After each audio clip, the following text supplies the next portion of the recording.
On repart les amis, on repart donc avec Jean-Luc Longeroche qui est avec nous. Bonjour Jean-Luc. Bonjour. Qui est le patron de GEPS Techno, G-E-P-S, qui est installé sur la presqu'île de Guérande, les amis, quand même. Non, parce que tout le monde discute du job de rêve. Moi, je l'ai trouvé, le job de rêve, c'est d'aller bosser chez on recrute GEPS régulièrement. Mais oui. Mais ça doit être... Parce que, alors on va parler, vous travaillez, alors donc Ocean Tech, etc., les recherches d'énergie et tout, donc je pense que vous êtes à la recherche de talents sur l'énergie, sur la physique, sur l'ensemble des fluides, etc. Mais ça doit être un atout considérable que de travailler à Guérande, quand même. Alors c'est un atout, notamment on attire beaucoup de gens qui ont un lien particulier avec la mer. Ensuite ça reste une difficulté parce qu'il y a aussi un certain nombre de gens qui choisissent plutôt les grandes métropoles et on est à 1 heure de Nantes. Donc ça dépend, c'est parfois un avantage, parfois un inconvénient. Avec le télétravail, on va peut-être pouvoir gérer les deux. Bon, parlons d'un mot, parce que je disais à la découverte de l'Ocean Tech, parce que c'est vrai qu'on en parle assez peu finalement. C'est l'un des versants de cette richesse des océans finalement à exploiter sur lequel vous vous penchez, vous, c'est l'énergie, mais d'une manière générale. Est-ce qu'il y a là aujourd'hui, et alors particulièrement avec la façade maritime qu'on a nous, des richesses inexploitées, un potentiel sur lequel on n'innove pas assez et on ne va pas assez travailler? Comment est-ce que vous voyez les choses? Alors, c'est sûr qu'il y a un potentiel. Alors, inexploité, je ne le dirais pas, parce qu'il y a énormément aujourd'hui d'initiatives liées à l'océan, au sens large, qui... je pense à l'algoculture, je pense aux choses dans l'aquaculture, il y a forcément l'énergie. Jean-Luc, à chaque fois, c'est des petites initiatives, c'est des labos de recherche, c'est des choses comme ça. Mais regardez tout simplement sur l'éolien en mer, mais on a un retard, je ne sais pas, peut-être de 10 ans par rapport aux Britanniques, par exemple. C'est certain. On est quand même en train de le combler à marche forcée. Hein. Ouais. Aujourd'hui... une de nos filiales est chargée de faire toutes les mesures de vent préalables au lancement des nouveaux appels d'offres éoliens en mer pour la France. Et notamment à l'occasion du Covid, il y a eu une très forte accélération. On devait faire 2 campagnes l'an dernier, on est en train d'en faire 8. Donc on est vraiment en train de préparer cette accélération. Les premiers champs sont en train de voir le jour. Le premier champ est sur le banc de Guérande à côté de Saint-Nazaire. Donc oui, ça arrive. Oui, on a pris du retard, mais les choses changent et changent vite. Donc, la base de votre réflexion à vous, et elle est absolument passionnante, c'est vieux comme l'usine marémotrice de la Rance, hein, qui est un petit peu au nord, là, hein, pas très loin de Saint-Malo. C'est l'idée qu'il y a une force dans ces océans dont on doit pouvoir tirer de l'énergie. Oui, alors l'idée de départ de GEPS Techno, c'était même de se dire il y a plusieurs forces. C'est-à-dire quand on est en mer, on a le vent, on a la houle, on a le courant, on a le soleil.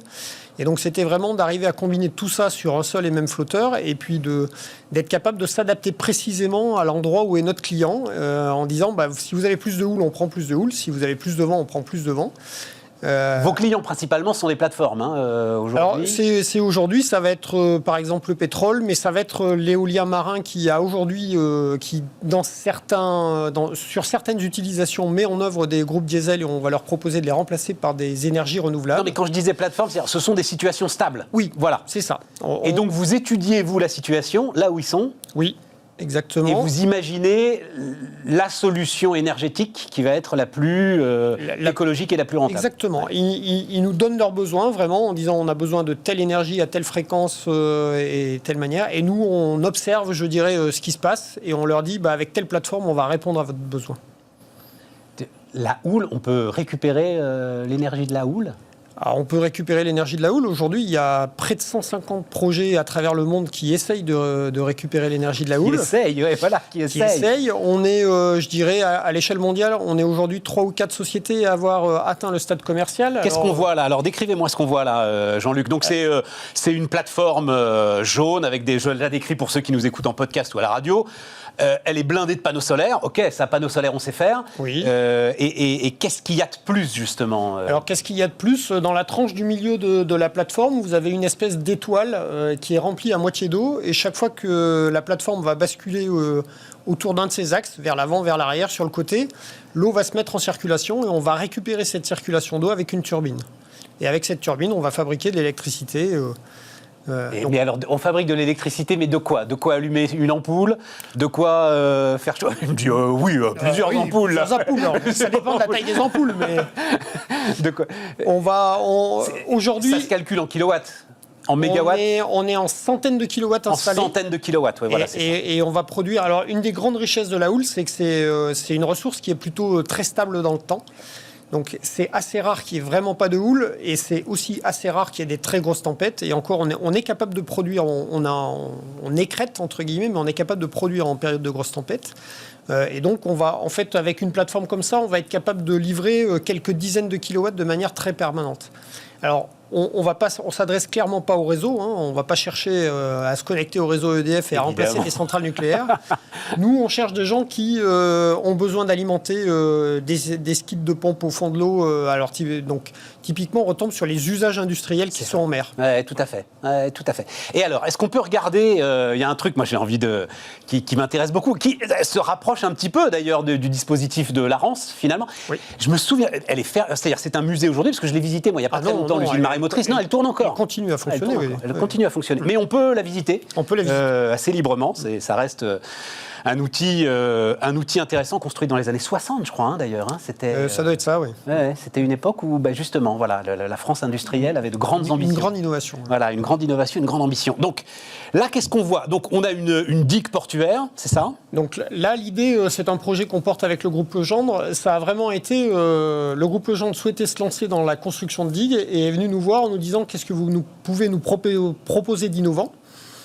Et donc, on a proposé de récupérer l'énergie des vagues, plutôt qu'elles viennent se casser sur la digue et qu'elles ne servent à rien. On a installé un dispositif complètement différent de celui de nos plateformes, à l'intérieur de la digue. Donc, c'est un système de volets qui va d'avant en arrière. Mais alors, c'est des volets qui font la taille de la digue. Attention, je veux le préciser. Donc, c'est des volets qui font quoi, 1,50 m, 2 mètres de haut, là non, c'est des volets qui font 6 mètres de haut par 20 mètres de long. Ah ben... oui, voilà. On fait rarement dans le petit. En mer, ceci dit, en mer, 20 mètres par 6, c'est une taille tout à fait raisonnable. En quelle matière ? Aujourd'hui, les premiers prototypes seront avec un volet métallique et une ossature béton. Voilà, c'est ça. Et c'est le battement de ces volets qui va entraîner une génératrice. Exactement.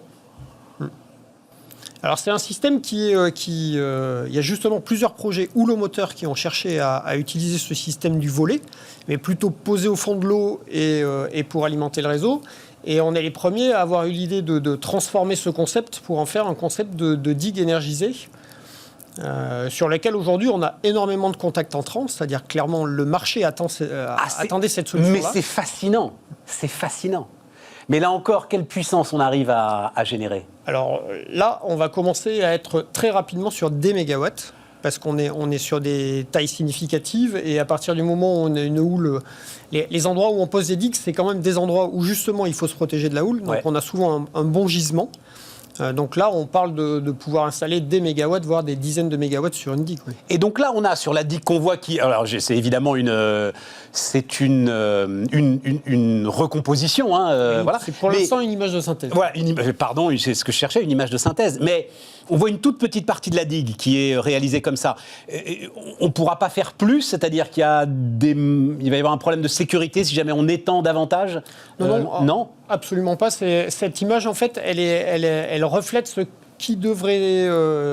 Le projet qui devrait s'installer, on va dire, en 2023, avec le premier prototype qu'on va créer. C'est-à-dire qu'aujourd'hui, on a prévu d'installer 3 alvéoles de 20 mètres de long. Mais ceci dit, si c'est convaincant et si les collectivités territoriales de la zone concernée sont intéressées, on peut tout à fait... Alors, on ne fera jamais toute la digue, puisque évidemment, la partie de la digue la plus proche de la terre récupère peu de houle, et c'est un peu un non-sens économique. Je comprends. Mais par contre, on n'a aucune difficulté j'ai envie de dire... On a vu quelques appels d'offres passer. Et donc ce sera où ça? Parce qu'on voit bien la baie derrière, ça fait village breton, un peu Bretagne Sud. Aujourd'hui, on est en discussion avec la région Bretagne pour essayer de trouver la bonne localisation pour installer cette première digue. Ah oui, c'est l'image parfaite effectivement de la baie du village breton. Là, ouais, vous l'avez parfaitement recomposé. Et cette énergie, elle ira alimenter quoi à ce moment-là? Des services portuaires? Alors, évidemment, on va essayer de privilégier plutôt l'autoconsommation, parce que les zones portuaires sont des zones dans lesquelles il y a plutôt beaucoup de consommateurs électriques. Mais on pourrait imaginer des choses un peu différentes, comme par exemple produire de l'hydrogène pour alimenter directement des navires de pêche à proximité ou d'autres navires. Donc il y a plusieurs utilisations. Juste pour terminer... je dois avouer, alors je crois que c'était Naval Group qui avait immergé, mais alors ça s'appelait une hydrolienne, hein, Oui. ça s'appelle d'ailleurs toujours, je crois qu'elle est toujours au fond de l'eau et puis que... Non, ou alors ils l'ont je sorti. pense qu'ils l'ont sorti, oui. Ils l'ont sorti, oui, je crois qu'ils l'ont sorti d'ailleurs justement. Mais vraiment quelque chose de gigantesque qui alors aspirait l'énergie des courants marins et notamment du plus puissant peut-être du monde, je crois, au large de la pointe du Raz. C'est-à-dire, on ne peut pas voir trop gigantesque non plus. C'est toute la difficulté dans laquelle vous êtes aujourd'hui. Ça reste de l'expérimentation. Alors, je dirais pas ça. Chez GEPS, on défend un principe qui est de dire ça sert à rien de fabriquer quelque chose de 500 mètres de diamètre si on n'est pas capable de le réussir sur quelque chose qui fait 10 mètres de diamètre. Et donc, on a systématiquement la plateforme qu'on voyait tout à l'heure, qui fait aujourd'hui 24 mètres de long. On a commencé par faire des plateformes de 3 mètres de long qu'on vend aujourd'hui, qui marchent. Et donc, ce qu'on sait faire sur 3 mètres de long, on commence à bien savoir le faire sur 25 mètres. Et peut-être qu'un jour, on le fera sur quelque chose de 100 mètres de long. Mais enfin, nous, notre conviction, c'est on ne se lance pas... ça ne sert à rien de fabriquer quelque chose de très très gros si on n'est pas capable de résoudre les petits problèmes d'abord.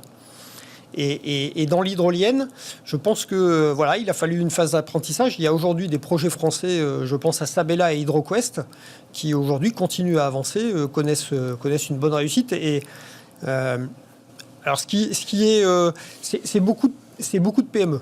Aujourd'hui, force est de constater que les gens qui avancent vite, c'est beaucoup de PME. C'est beaucoup de PME. Avec quand même des... Parce que c'est ce que montrent très très bien les vagues et cette digue. C'est quand même là pour l'éternité, quoi. Donc, on est vraiment au cœur de ce que peut être le renouvelable. Voilà. Oui. Donc, il faut, c'est sincère. Magnifique, en tout cas, magnifique. Merci pour tout ça, Jean-Luc. Donc, Jean-Luc Longeroche, hein, le patron de GEPS Techno sur la presqu'île de Guérande, avec des bons et des mauvais côtés. Et nous, on continue Bismart.